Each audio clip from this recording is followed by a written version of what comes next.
Well, welcome everybody, and if I could just reiterate that if there's any questions or comments as we go along, please just chime in there. We actually don't have, we have a kind of a presentation to make, but really it's just this is what we're doing, and please ask questions. So does everyone know here how Google marketed the Google Glass Explorer program? Should I explain how that happened, which I think is pretty interesting? I should. Okay, so Tyler came into my office. So I should also say this is part of his honors thesis at Cornell. So we have our research team is an undergraduate music major who's also a minor in computer science, should be, and myself and a staff person in academic technology. So we sort of have undergraduate student, staff person, and professor. And Tyler came into my office last December. He reminded me of this. I had let it go and said, have you heard of Google Glass? No, what's Google Glass? And we watched the video, and if you haven't seen the video, that is worth watching. And then they had a contest. Google had a contest on Twitter, hashtag if I had glass, and I thought, gosh, this is could be a game changer for anybody that needs both hands to do something. So I said, if I had glass, I would live video stream. It's really disconcerting to see reporters writing down as you're speaking, but I'll just ignore that. Yeah, I would live video stream concerts from Costa Rica, Austria, and Cornell and give the audience the conductor's perspective. So that was one of my ideas. I said Costa Rica and Austria because I have ensembles there as well, conduct there. And I didn't hear from them. I just put it out there in Twitterverse. And then the other one was hashtag if I had glass. I would use it in the conducting lab to give immediate feedback to conducting students. So they either liked one or both of those, and several weeks later I got in my spam folder, congratulations, you've been chosen to be a Google Glass Explorer. So because it was in my spam folder, I emailed Tyler right away, and Barb, who's Barb Friedman in academic technology. I said, is this spam a scam? You know, am I about to buy some property in Florida? So they did some ground checking on it and said, no, I think you're actually a Google Glass Explorer. And then the message said, we will DM you when we're ready for you, or something to that effect. So I didn't hear. I'm checking my spam folder every 15 minutes because now I'm pretty excited. And several weeks after that, they said, come on down to Chelsea Market, or get yourself to California, and here's the invoice.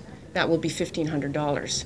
So from a sheer marketing point of view, they did a contest on Twitter where you win the chance to be a Google Glass Explorer beta tester, but then they say, that'll be $1,500, and get yourself down to New York City. And I would do it again. That's what I think is brilliant about the marketing. And 8,000 people did.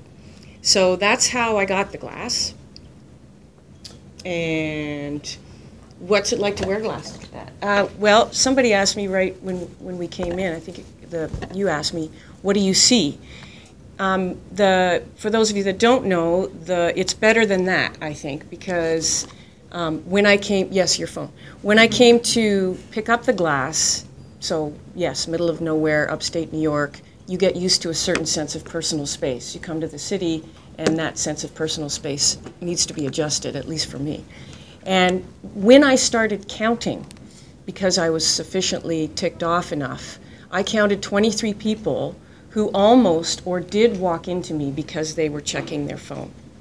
So they were either, texting or checking their email or looking at YouTube videos. I don't know what it was, but they were, saw the part in their hair.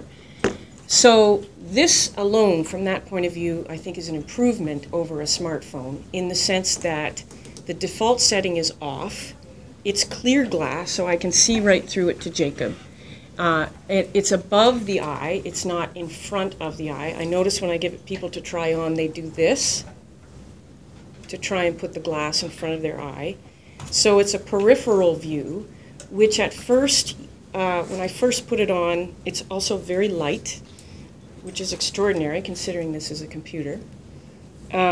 When I first put it on, and when you see people first put it on and they turn it on, you can see them trying to do this, but eventually, just like you're driving, it becomes pretty easy to read what's happening even though I'm looking directly at you. So it's a small screen, but it's very, very clear.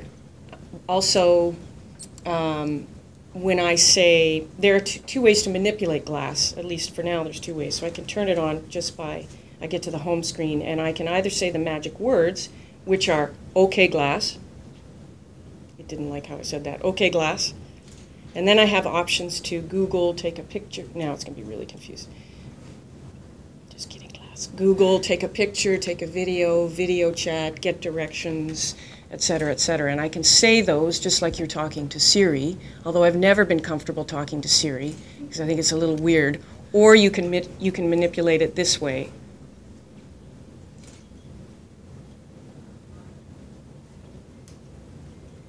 And I just took your picture. So we can talk about what that means, the ramifications for that later. But it's, as I said, it's very light. I've got to the point now that I've just decided that I'm going to wear it often. At first, I didn't even want to put it on because I thought it was just the weirdest thing. I now think it's pretty hip. And I don't know whether that's because I've seen other people with it on. There's a gentleman that visited Cornell. He was a poster child for Google. He had the T-shirt on. He had glass on. He just looked so hip to me, and I thought, okay, these are hip. And but I'm also interested in this, as an aside to our, it's not my research, it's our research. I'm interested in the social ramifications of this new technology, and I also think wearable technology is, it's not only coming, it's obviously here. It will either take the form of this, although it's hard for me to imagine everyone in this room having glass on, but it's not too far a step, or it'll be a smart watch or a smart pen or something. I think wearable computers, the so-called singularity, is shortly upon us. So our particular research that we want to develop or hope to develop with is mostly in music, conducting, and performance. So the things that I had said to Twitter and Google if I had glass are exactly the things that we are trying to do. So I've already posted a video on YouTube of me conducting, I have a professional new music ensemble in Syracuse, and we did a performance with a dancer and a video in a museum, and I decided right before I went on that I would put the glass on and take a video. So there's a picture of, well, it's not me, but I'm wearing the glass backstage, so you see the personal assistant who opens the door. You see me, you see what it's like for me to walk on the stage. You hear the applause. Then you see all of the musicians that I see. So there's about a 17-minute video of a live performance of a new music ensemble with extra media from my point of view. And that's gotten a lot of hits, and people think it's kind of interesting. Our idea was to do, or one of our ideas was to do that, well, which I'm on number 2. I'll get to number 1. Our idea was to do that in real time. So wouldn't it be interesting for an audience to come to a concert, and instead of seeing my back, instead of seeing the back of a conductor, and the orchestra, or in our case, the wind ensemble from a distance, because at Bailey Hall in Cornell, our stage is up high. Not only are we at a distance, we're at a different level. Wouldn't it be interesting for a piece or 2 pieces that we do a live video feed from my point of view? So the audience, instead of seeing this, or in addition to seeing this, my back, and the wind ensemble sees what I see. So they'll occasionally see my baton or my hands if I look down at my music, which of course I never do because it's memorized. Haha, that's a conductor joke, so probably, yeah. Then they would see a bit of the music, but more importantly, they would see the musicians with whom they are the ones doing all the work and making the sound. So we thought that that would be very, very interesting, and curious whether you think that that would be interesting before I tell you what's wrong with it. Do you think it's an interesting idea? What could potentially be very wrong with it? With a live video stream? Why nauseous?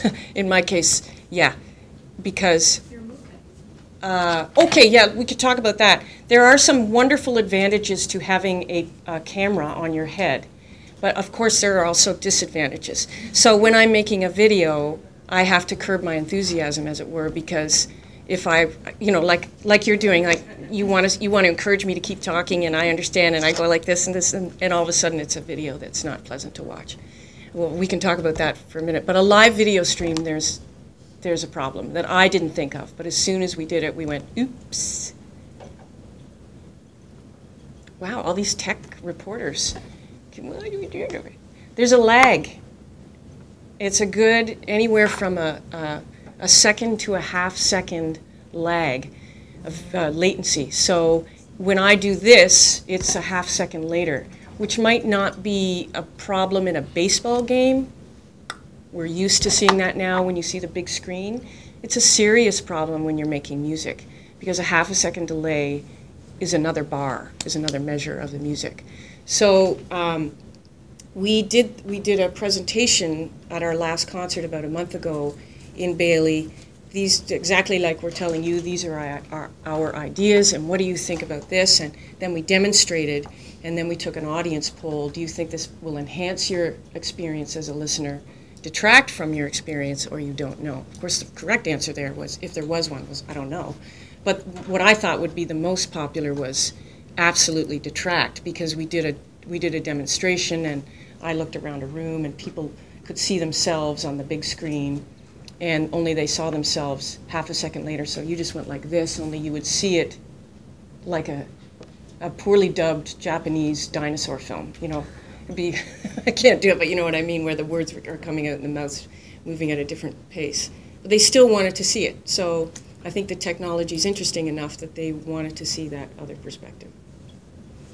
The most exciting to me, or at least the most, the thing that we've done with glass that has made my life and my students' life better, is in the conducting lab. So what I used to do in conducting lab, I'm going to get up and walk around just because I want to. Is that all right? Let's say I'm a student in conducting and Tyler is the teacher. And then you are all of the musicians, because there's enough people in the class so you can make a small ensemble. And the conducting lab is such that it's a doing course. I mean, you don't come to intro to conducting or advanced conducting and talk about conducting. You get up there and do it.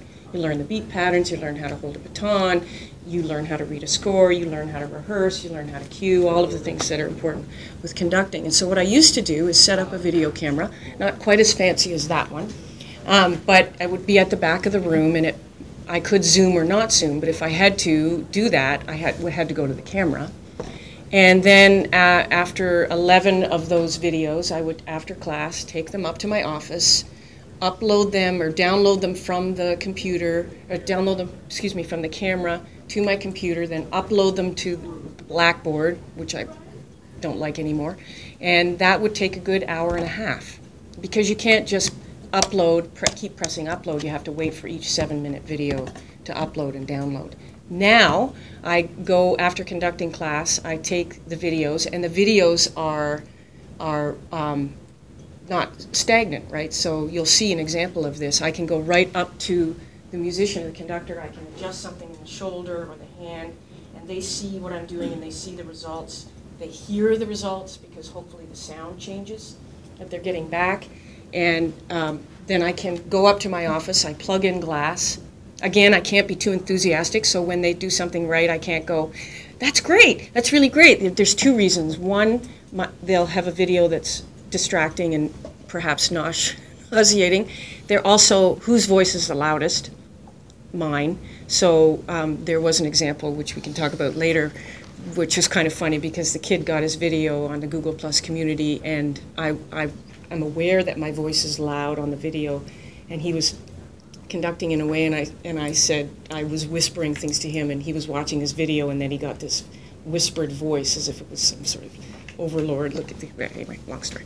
Then I plug it into the wall in my office, and within, well, usually less than 5 minutes, it says you have photos or videos to share, and of course it's a Google announcement that everything's Google, and so I click on that, and the videos come up, and I just press share on each one.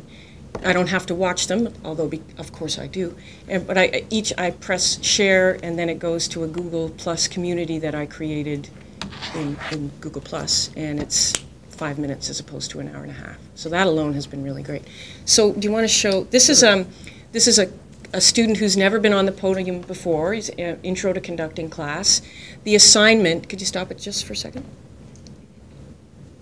The assignment that they had was the class before. They had to practice and rehearse a conducting pattern, so a 4/4 pattern or a 3/4 pattern, or both, switching back and forth. And because that's only 1% of what conductors do, that beat pattern that you see conductors do must be second nature. You cannot think about the fact that I'm conducting in 4/4 or 3/4 or 2/4, or even if I'm doing it separately in each hand. It just has to be second nature, so that you can do more expressive things with your other hand, your torso, your voice, your face. And so the assignment was for them to practice as much as possible over the weekend, walking around campus, walking downtown. They had to do a beat pattern and just keep it going no matter what they did. They went into a store and to Wegmans to buy some food, and they had to keep the beat pattern going, whatever it was. So this assignment was they had to come on the podium, which, by the way, for the first time can be a little bit, wow, all of a sudden you're higher than everyone else, but it's part of being a leader, part of being a conductor. And they had to tell a story without losing the beat pattern.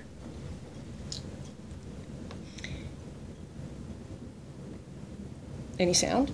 Nope. His story's not that interesting anyway, so it's okay. But this is me with glass, and aren't they excited? And what's cool about this, there I just said I might touch you in this class, so this is only the second class. And he has a lot of extraneous motion in his shoulder. It's really unnecessary, and if he was doing a 2-hour concert, he would have body problems. He would have tension. And I was able to go up to him, as you just saw, and fix it just by putting my hands on his shoulder. Not that I'm, but I was able to show him where his extraneous motion was. He got the video within, it's one thing for him to experience that, and then it was quite another 15 minutes later for him to watch the video and see it. So he has sort of 2 ways to learn what he was doing. That alone, I think, is very cool. You could say we get the same effect by strapping a video camera to your head, but it's not as cool as this. I think that's all I want to say. Okay. Regarding this? What else? Well, okay, the other research things we're doing, and then Tyler, I'll move it over to Tyler. We wanted to embed a score.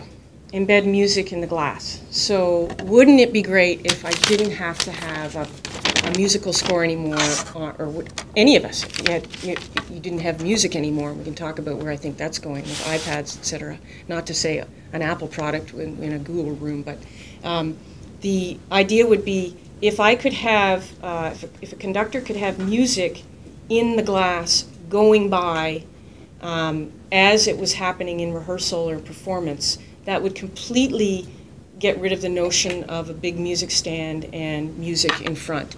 And not only that, you could look through the glass, because even though there's an image in the glass, I can still see, if I adjust my eyes, I can still see through it and see Mike.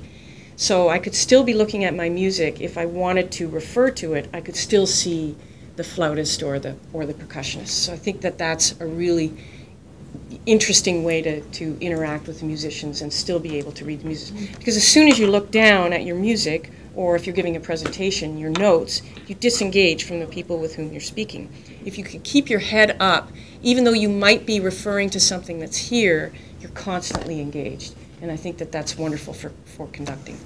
The trick is, how do you embed a score into glass? And then Tyler will speak to that a little bit.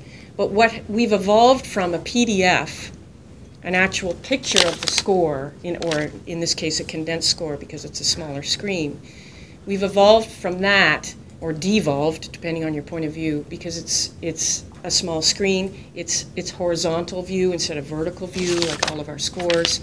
And the big question is, can glass listen? So it's one thing for it to scroll by at a metronome marking, which could be extremely limiting at a concert because sometimes you want to slow down or you want to speed up. If it's just scrolling by at quarter note 120 or quarter note 60, it might be it would be awful, actually. So the question is, will glass learn how to listen and know when to turn the page? That's a research project that's down the road, because that's tricky stuff. What we have evolved to thinking about, what about changing notation, period? Why think about a PDF that already exists and putting on glass? Why don't we think about a new way to notate music that works for glass? So that's smaller, perhaps it's colorful, perhaps it's not a black and white score, perhaps red means forte and aggressive, and pink means mezzo forte and less aggressive, and blue is piano and soft and legato, et cetera, and lines instead of notes, et cetera, et cetera. So we're just starting to think about that, and I've been speaking for 17 minutes, so on to you. So just a little bit more about the conductor's view. So the reason why we're having so much difficulty is because latency is so hard to fix overall, and the issue is not so much the network speed, although keep in mind that every time we do a video connection, even if it's from glass to a projector in the back of the hall, we're still leaving Cornell's campus and going to Google servers and then coming back, because we're still treating it like a standard Google Hangout if you were to video chat with somebody across town or across the country. But latency overall is really hard to fix, because every time you're sending video, you have to compress it and then decompress it.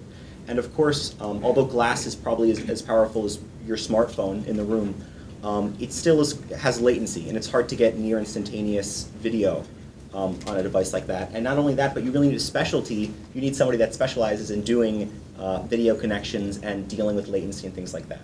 So that's just a little bit more about that. Our current fix, or what we're kind of working towards right now, is using still images. So having a script on glass that continuously takes photos, maybe every second or every 5 seconds. And then what our plan is for our concert on November 22nd is all of these photos will be pushed using something like Dropbox or some sort of file sharing service to somebody in the back of the hall. And then they'll be presented with all of the photos that are taken from glass. So if they see a photo that's particularly artsy or beautiful or maybe clear or effective, they'll go ahead and click on it, and we'll have it display on the projector that projects over the hall of the concert. So that's just a little bit easier, and it's not dealing with live video, which is so difficult, is fixed using this still image solution. Although, you know, I'm just going to interrupt for a second, because what I didn't explain, which might be confusing with what you're talking about, is we always have a screen above the ensemble, a large. I didn't say that. About 3 years ago, I got rid of programs, well, program notes, because I thought it was very odd that we spent all this time writing program notes. This is what this piece, because we do a lot of new music at Cornell. This is what the composer thinks about this and life and blah, blah, blah, blah, blah. And I researched, and then we turned out the lights. It just seemed really ridiculous. So I took a cue from the opera world and thought, what if we put the program notes or the salient features we think are interesting about this piece or why we like this piece on a screen? So I should just say that there's always, it's 5 times the size of that hangs above the wind ensemble. So we're not going to do a demonstration of Google Hangout to show the latency, but it's quite latent, and you can trust us on that. A little bit about the technology behind glass. So what's interesting is that, before we even talk about this, a lot of this information is not necessarily confirmed by Google. And we've had the opportunity to email with a few folks that have been working on the glass project. And there's some stats about the device that they won't confirm or deny. So we directly asked them how much space is on the device, and they won't give you a flat out answer. Which means quite a few of these are taken from using debugging tools and basically connecting your computer to glass and able to view stats this way. But you can't get all of these directly from Google's site. So first of all, it runs Android, just like if you have an Android smartphone. It runs a version of 4.04, which is released fairly recently, called Ice Cream Sandwich. And the great thing about developing for glass, and for us in particular, is that if you can program for Android, you can basically program for glass. The interface is different. Keep in mind that your smartphone is facing this way and glass is facing this way. But besides that, in just a few moments of downloading some open source code, so code that's been written and released to the public for editing and stuff like that, we were able to very quickly get production code pushed over to glass, which is very exciting, and it really reduces the learning curve. So people will ask, how do you go about developing for glass? And if you have Android development experience, that's certainly one way to do it. So I always tell people that are interested in developing glassware, that's certainly one way to do it. There's another way that we'll talk about in a second, but just a little bit more about the technology. It connects to Wi-Fi, so it's connected to the ILR network right now. It also has Bluetooth connectivity, which it uses to connect to your phone. There is an app that's available called My Glass, and that's only available on the Android marketplace right now. And if you have that app, you can do a lot more in terms of interacting with the device. So for example, I have an Android phone, and since I have My Glass installed and it's paired with Cindy's device, it will push things like text messages and phone calls to Glass from my phone, but not from Cindy's phone since she doesn't have an iPhone. So they haven't, as far as I know, released specifically when My Glass will be out for the iPhone, but there is, as of now, functionality that's limited to people that only have an Android phone. Do you want to tell the phone call story? Yeah, it's a funny story. When I had Glass on for some reason, and you had not taken the Bluetooth off or something, and every time you get an email or a text, it appears, and so I was getting these text messages like, I'm thinking of quitting, blah blah blah. No, don't do it, blah blah. No caps, right? 20-something texts, which are LOL. It was just like bang, bang, bang, bang, and I finally realized that Tyler was. You were texting at that moment? No, I think they're pushed. We haven't talked about timeline cards yet, but it also shows history. That's the point. It's not just instantaneous. And then there was another funny story when I walked into conducting class, put on the glass, and I heard this woman right here say, "Hello, it's Tyler. Tyler, is that you?" No, and then we had this nice conversation. So it's kind of interesting that I think it's interesting that Google isn't talking. Well, maybe you don't think it's interesting, but I think it's interesting that they all just can't get along, that My Glass isn't. And I should also say, because somebody asked this, did it come with instructions? I think, Sil, you asked, does it come with instructions? No. So every time, when I went to get the glass, you have an hour sort of coaching session with your private glass coach, who's of course 20-something and gorgeous, and they're all wearing glass, so you want to look like them and be like them, and you have this whole session where you learn what to do and how to manipulate it. And then they just send you out into the world, and then they have a helpline, which I called several times because you just forget. But I thought it was very interesting that it didn't come with a set of instructions, like this is how you do this and this is how you do that, including how to develop it. Right. One other thing about the interface, so Cindy talked before about the gestures, so swiping just like you would do on a mobile phone, and also tapping. If you want to kind of navigate into something, you swipe down once, or excuse me, you tap on it. In order to go upwards, you would swipe down once, and if you ever want to sleep the device, you do 2 fingers to swipe down.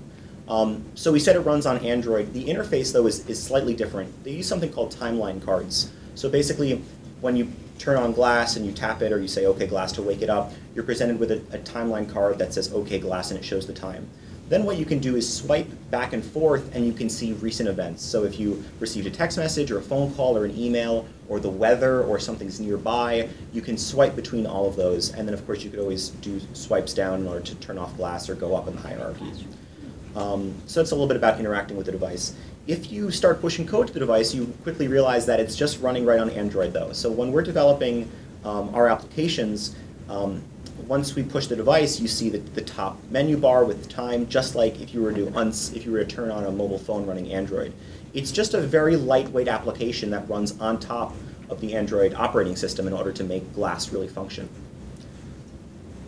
Are there any questions so far, or comments? Is it hard to develop glassware that is right in front of 2 different eyes? Do you deal with stereoscopy? Oh, that's a great question. So there's only one screen, so you're dealing with both eyes looking at the same display, but certainly sizing is very challenging, and we'll take a second to show you. It's still very, very early alpha stages of an app that we're working on right now. But you can see that when we just run source code, right, that's been written for Android, and it's been scaled to a device that might be 1080p or 720 or something like that, and you're dealing with something that's now, I don't know, an inch away from your eye, everything has to be scaled appropriately, and you can't have 1,000 buttons and things like that. So really, if you take a look through the Glass developing site, they give you a lot of suggestions on developing usable things. So obviously you're going to avoid buttons, and you're going to work on using gestures. And so it's really a paradigm shift from using contextual buttons like you would use on a VCR or something, to something more along the lines of swiping and more gestures that we see frequently on smartphones. So we talked a little bit more about using the Glass Development Kit, which is written on top of the Android SDK, so the Android Software Development Kit. The other tool that you can use to develop glassware is called the Mirror API. So they have a glass theme going, if you can't tell. And before they talked about developing using the GDK, the Glass Development Kit, they really emphasized the Mirror API. And basically what that is a tool to push content to timeline. So if you worked at a newspaper and you wanted to push an article to a certain section of your users, you would develop all of the applications to run not on the device. So you would have a server, you would write all of your code in Python, Java, PHP. They give you a bunch of different programming languages. And then it's very easy to just push a web page, a very simple web page that's like 640 by 360 pixels or something along those lines, and push that information to the device. And in that circumstance, none of the processing power is on glass, which is perfect because it extends battery life. It allows you to be in control of when the glass user is looking at content, or at least it allows you to be pushing it at a specific rate.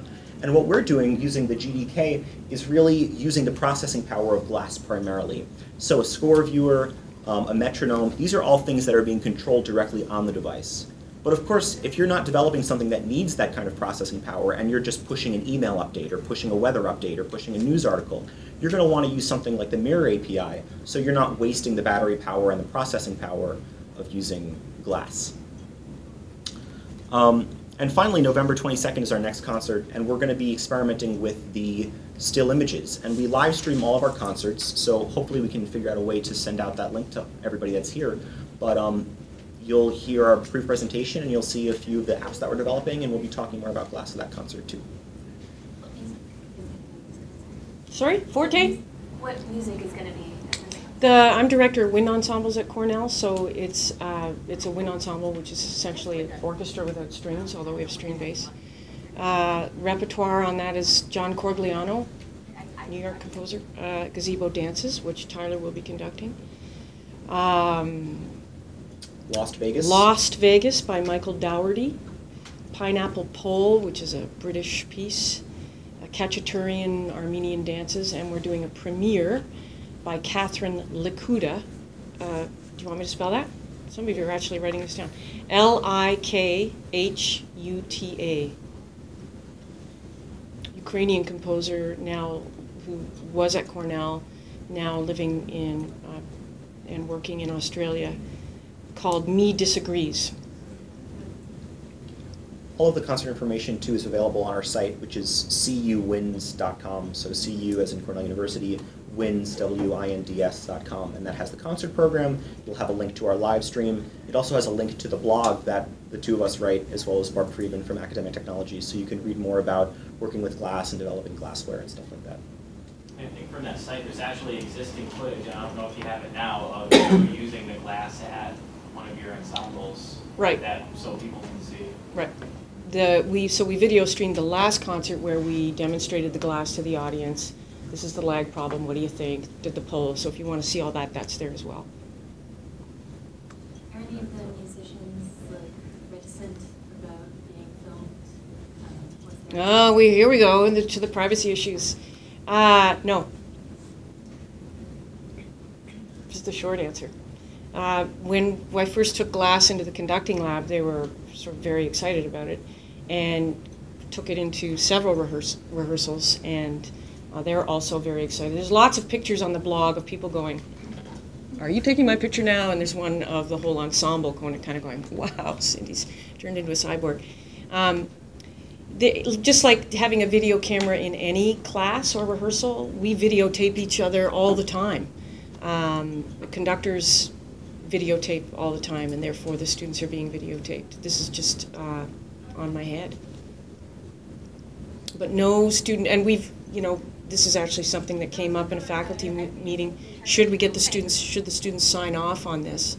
And I think it's a larger Cornell question that I'm not going to come down on either way, but it's a Cornell question. The whole privacy debate we could get into. Again, I won't come down on it either way, but my stock answer, do we want to get into it? the private, because you're touching on it. Somebody asked us when we gave this presentation at Balch, well, what if only a few people have glass and not everybody has glass? Aren't those people at advantage for taking pictures and videos? Well, yeah, but what if only a few of us have our phones in the room? It's just sort of the same thing. And I remember the NSA scandal, I won't call it scandal, but the NSA, when it was exposed that it was tapping all of our phones, et cetera, was the very day that I went down to Chelsea Market to get the glass.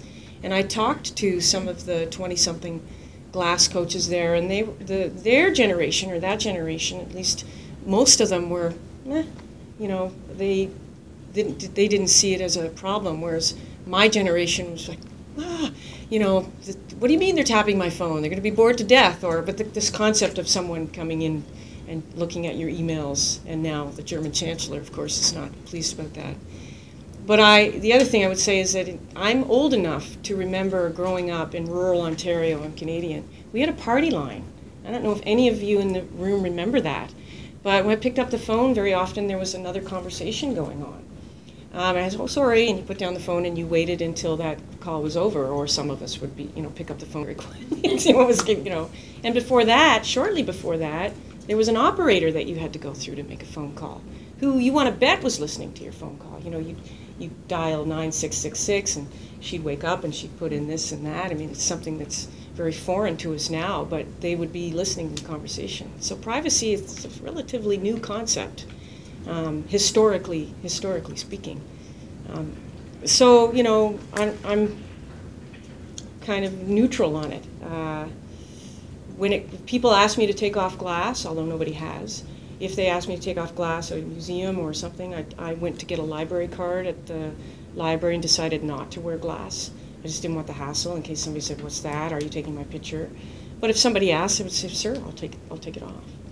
Just like I'm asked to turn my phone off. I was also wondering if the musicians really worried about their mistakes getting caught on camera. If they messed up. Well, again, they're recorded and videotaped all the time, and in fact, we send those recordings to the student. That's a great way for them if they're, you know, you're in a rehearsal, we're near the concert. In this case, we're a third of the way through. Some of them haven't practiced, or if they have, they need to have sectionals, and there's still a lot of work to do. But they think it's going really well. All you need to do is record it and send that recording to the ensemble and say, have a listen. We've got a lot of work to do next time. So that we do that all the time. Now, we're not making it public. So we could just show a screenshot of what the metronome looks like right now. Okay. It's a little bit Underdeveloped. underdeveloped. So one of the ideas was to develop a hands-free metronome for the express purpose of conducting, learning. As a conductor, you need to have tempos, just like you need to have the beat pattern in your body. You really need to start having tempos in your body. So a brief lesson, if I set a chord, if the time signature was 4/4, which is most music, 4 beats there, and the quarter note gets the beat, and it said quarter note equals 60, do you know what that would mean? I'll give you a hint. If you look at the second hand on the clock, you would know exactly where quarter note equals 60 is, because it's 1 beat per second, right? So you could figure out from there what quarter note 120 is. That would be 2 beats per second, etc. So, but there's all sorts of tempos or tempi in between that, right down on any basic metronome, 42 all the way up to 280. I think it's the although that's getting pushed faster and faster. So it's just lots of time signatures in there that some conductors are good at kind of picking them out of the air, and some aren't. Certainly if you're learning how to conduct, to give a tempo equals 72, you kind of know because you know quarter note equals 60, and you say, okay, well, that's probably around 72. But to be really accurate, which is frankly, with a lot of new music where there's a click track, or you have to line it up with a video, a lot of the new music I do, and it says quarter note equals 76, I damn well better be at 76, because if I'm at 60 or I'm at 84, there's a problem. So for teaching how to get tempo in the body, we thought a hands-free metronome would be really great. So what are you looking at right now? So on Wednesday, Cindy and I were we were in her office working on one of our projects. So we've been spending a lot of time in the past 2 weeks or so working on our score viewer, but we haven't started our metronome work. So the first thing that I did was go into Google and I typed in Android open source metronome. And what do you know? Someone's already written a metronome, an open source metronome application for Android. So why, there's a principle in programming called DRY, don't repeat yourself. And we certainly don't want to repeat work that's been done previously, especially if it's been licensed for research and work along those lines. An application called Eclipse, which you use for Java development, and I already have the Android SDK installed. And then basically I hit play in Eclipse and I started it off. So what you're seeing right now is not the original, the first download, but basically all that's been changed from the Beatkeeper application that's available by searching Android open source Beatkeeper is the view. So there's a way to make it so that if you flip your phone, so usually you flip your phone and everything reformats going the correct way. But if you don't want that functionality, you can turn that off. And that's what they did when they made Beatkeeper. They didn't align it so that it was facing the other way. So I just went into the source code, I removed the line saying, okay, we're not going to force it to be portrait any longer. So, and then everything kind of just shifts over.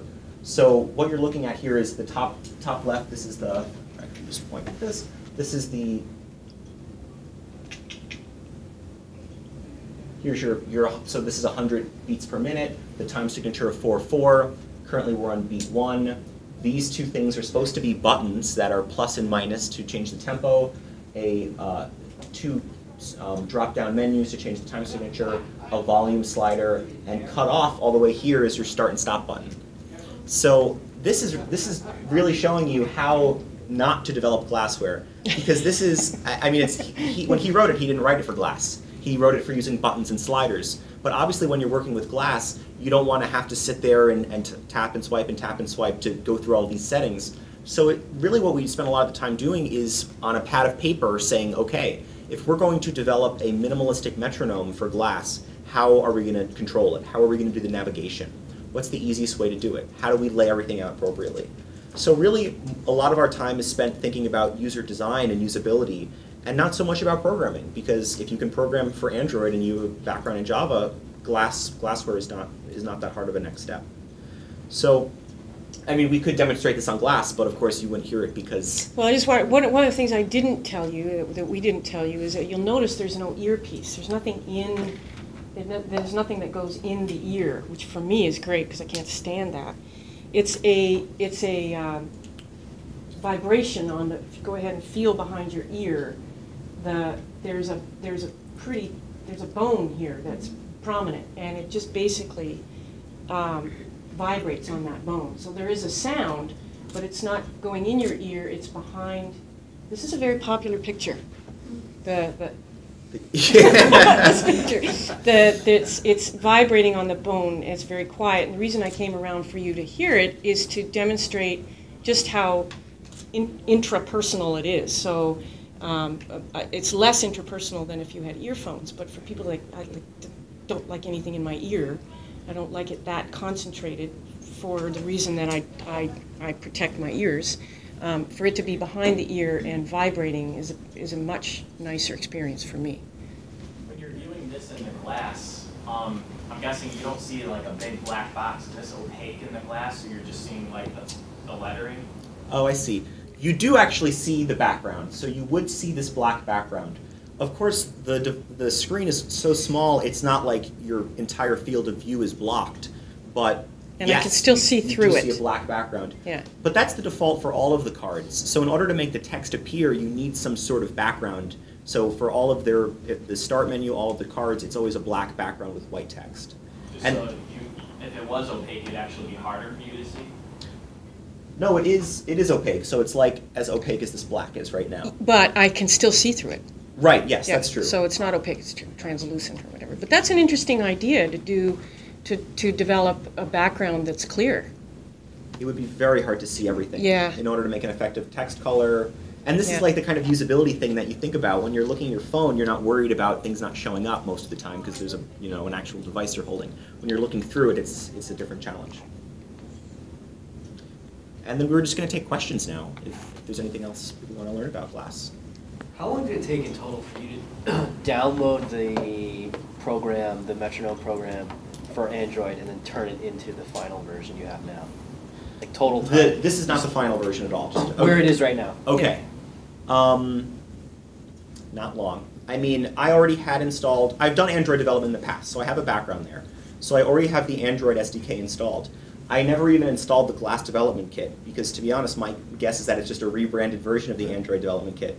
So all we did was download it from GitHub, go to File, Import, and then hit play.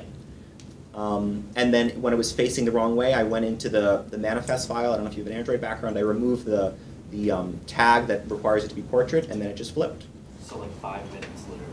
Yeah. And how many years experience do you have with Android programming? With the Android SDK, I have 1 year of experience doing something outside of the music department. With Java in general, I have 3 or 4 years of experience. One of the things that I'm learning, is my background is all music. One of the things I'm learning about programming is that it's sort of 1% code writing and programming and 99% checking errors on Google.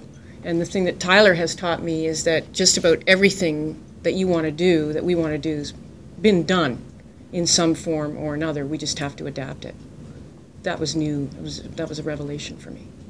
Probably not for you because you're in this world, but as a musician, it's like, wow, it's moving so fast. Would you take up programming? Do you think you would want to do that? I mean, Well, you have Tyler, right? But well, Tyler's actually offered to teach me, so I'm learning. But I'm just like in there like a dirty shirt because most of what he says is what. Right. But now I'm sort of get it, which is I'm learning. The hard I'm part is going to just- do a MOOC actually. oh, really? Yeah, basic programming. Why not? It's free. Yeah, right. Yeah. It's hard to start with Glasser because you have basic programming concepts and then Java and then Glass things, but it's certainly doable, I think. Mm-hmm. So have you figured out once you're replacing the buttons and stuff on the metronome with gesturally? Yeah, well, it's definitely going to be some combination of tapping and swiping. There's really no way to avoid that.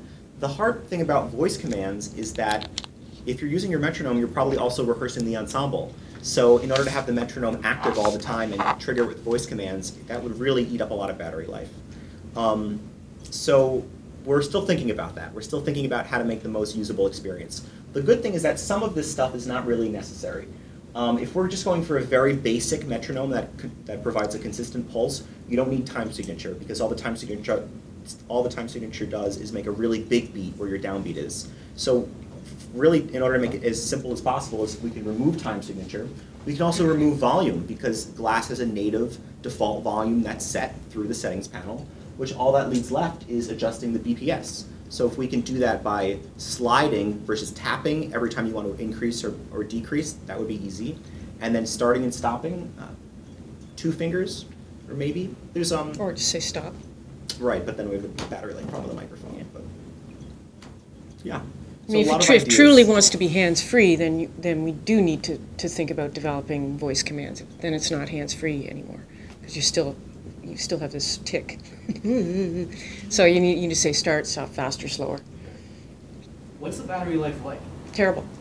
So the video I took of the concert. So if I say okay, Glass.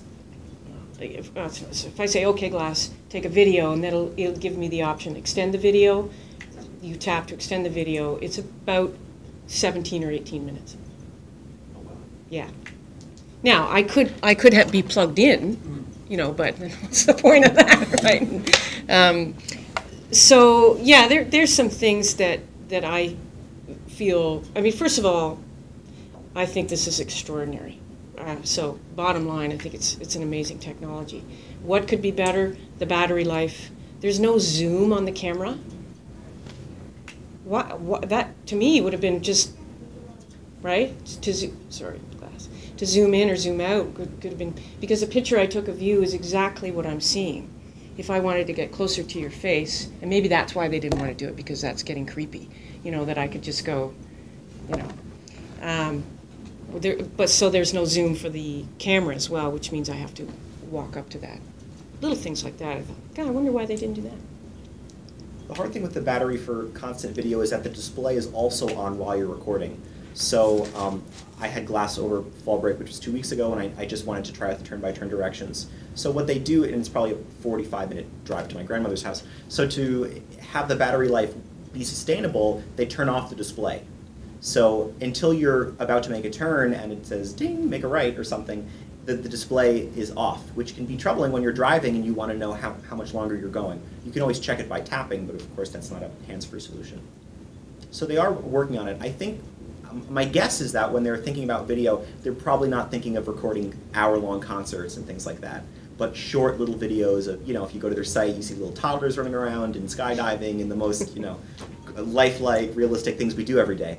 The quality, by the way, of the picture and video is very good. Sound, not so much, which of course is important to us, but the picture quality is quite good. One thing you said yesterday, someone asked about the distraction of the GPS while you're driving, and what I found interesting that you said was that you thought it was safer. Yeah, well, I was thinking about this as I was driving. Is this a safer solution than using a GPS in your car? And I think that it depends on the kind of GPS. So my family has a Prius, and that GPS is baked into the dash. So if you want to consult the GPS while you're driving, you're taking your eyes off of the glass, not the glass, and you're looking down at the GPS, which is located near your air conditioning and other devices there. If you have a GPS like I do in my car, which is just stuck onto the windshield, I think that's a safer solution than glass. It's on all the time, it's right there, you're not really moving your whole head. So I think if the scale of safety, it's probably safest to have the windshield stuck GPS, then probably glass, and then probably the GPS that's inside the console of the car. How much time troubleshooting did you spend with Google? Depends on the problem. What's really unfortunate, and we found very difficult, was connecting to Cornell's enterprise network. And that took us an unacceptably long time in our wireless connection. And what made it so difficult was the fact that Cornell uses an enterprise network connection, like, you know, big offices, things like that, where you're authenticating with what we have at Cornell, which are net IDs and your password. So it's not as native as just using a WPA or a web key or something to connect. There's a second layer.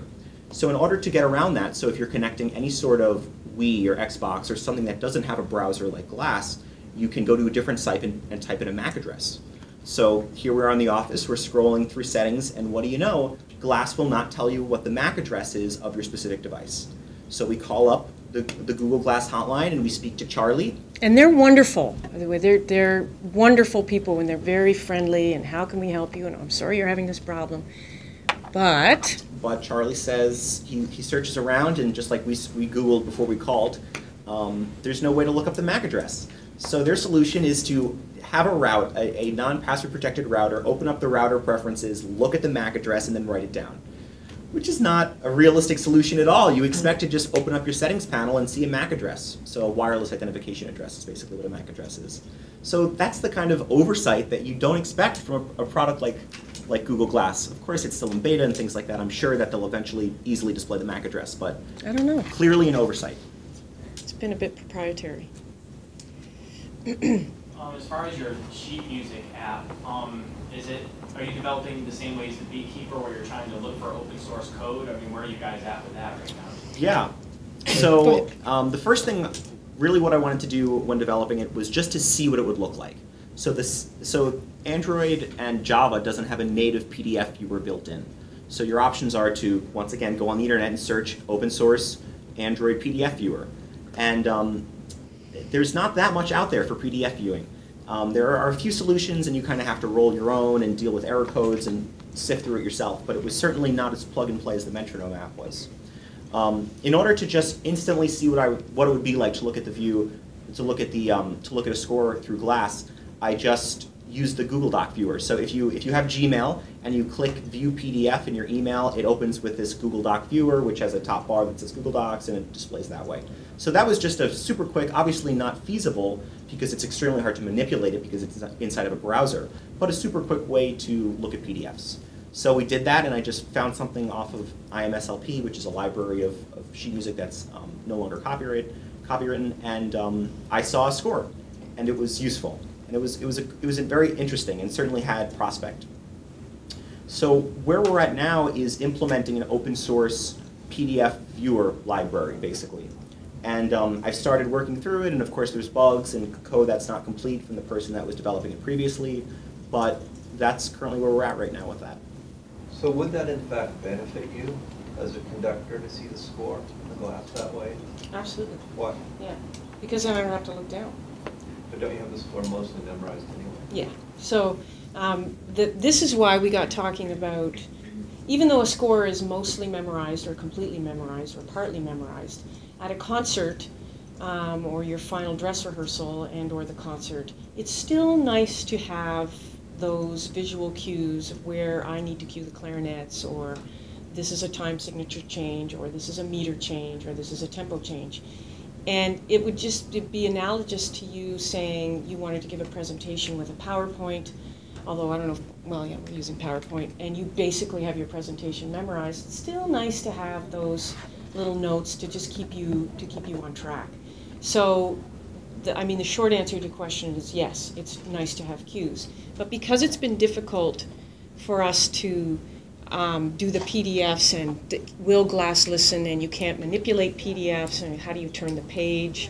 You know, we thought about having developing something that says do that as if you were flipping the page and it would turn the page, which is still an option. This is why we got thinking about developing a new way to notate. So yes, the score is memorized, so why do I need all the notes and rhythms and time changes? I just need those little cues. Well, what would those cues look like? And so now we're kind of thinking about, wow, we could, well, I've called it a salient score. We could just pick the things that are the most important. On the downbeat, you need to know that the clarinets, the marimba, and the violins are playing. You need to know that you don't need 4/4, you just need a 4, and you need 120 to know. And then as something's going by, you see something in green, and that becomes another, oh, the trumpets have come in. And because you know the score already from a let's call it a traditional notated score, and we'll develop something called a salient score, that might be kind of cool. It might be a new way to notate music using glass. So I find it kind of exciting that the technology is changing how I am thinking about music and notating music. Which is really, I mean, how many people in the room know how to read music? Not very many, and that's sad. What if we came up with a way to notate music that was more universal, and maybe technology is getting us to think about that, so that it becomes a little more universal language as opposed to people that got to study it in school. So do you foresee a time where all of the musicians in the ensemble will be wearing glass and be able to just, get rid of the sheet music altogether? Yes. I foresee a time when everybody in a classroom would have glass. And then you have all sorts of other issues that you've got to deal with. But I think it could be very interesting. The whole idea of a music stand, which is black and thick, that has a piece of white music on it, or worse, a big cardboard folder. To get rid of that, to me, is very exciting. So that there's no music and there's no metal in the way, there's no wood in the way, it's just you and the musicians. And we're already basically doing that with the iPad. There's a lot of musicians that play from the iPad now. I do iPad rehearsals, or have done iPad rehearsals, where instead of the score on a piece of paper, it's on an iPad, which I can just do this. And the cool thing about that is that the musicians, if I was to hand out a piece of music to you, you would just have your part. You have the first violin part, you'd have the first flute part, you would have the snare drum part, and the snare drum part's the worst because it's got a whole bunch of rests, and it's just got a whole bunch of rests, and then you come in the final thing with this roll. In the meantime, you're counting all these rests. Well, what's interesting about putting the score on the iPad and behind me in a rehearsal is that they see the big picture. So instead of seeing just the snare drum part or the trumpet part or the violin part, they see how they fit into, visually now as well as orally, how they fit it. They see what I see. The secret's out. So it changed how I did a rehearsal. And I don't know how many times since I've held up the score to say, look how transparent it is here, or look how thick it is here. You don't have to play forte, because look at all this. Now I just say, look at rehearsal letter B. Why, trumpets, do you not have to play forte? And they look at the score and say, because everybody else is. and it's just going to be too loud. Because a lot of what's on a score are lies. Ugh. Don't rate that. But it's just like, you know, you don't believe what you read all the time in the newspaper, right? You look at a score and you see everybody playing fortissimo. Well, if everybody plays fortissimo, that's a problem. It's just loud and you can't hear things. We're constantly, as conductors, saying, you know, trumpets take it down to MF and flutes take it down to pianissimo because that's how you balance an ensemble. If they see that already, they can start making those decisions on their own. Do you have any, like, pie in the sky sort of dreams for what you could do with glass? Like, I don't know, maybe...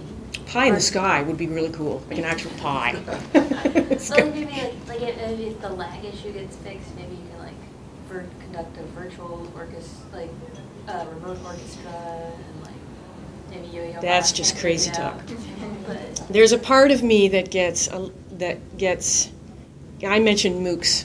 And of course, there's a lot of discussion amongst the professorial folks that they're afraid of MOOCs, and they're afraid of MOOCs because they're out of a job, essentially.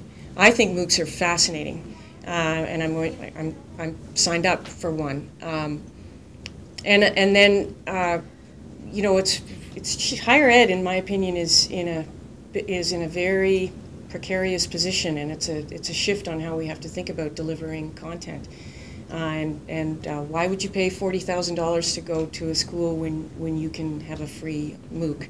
And even though people are saying now, well, it's not the same and it's not the brand, and there's already articles out there about people that are putting MOOCs on their resume, and they mean something.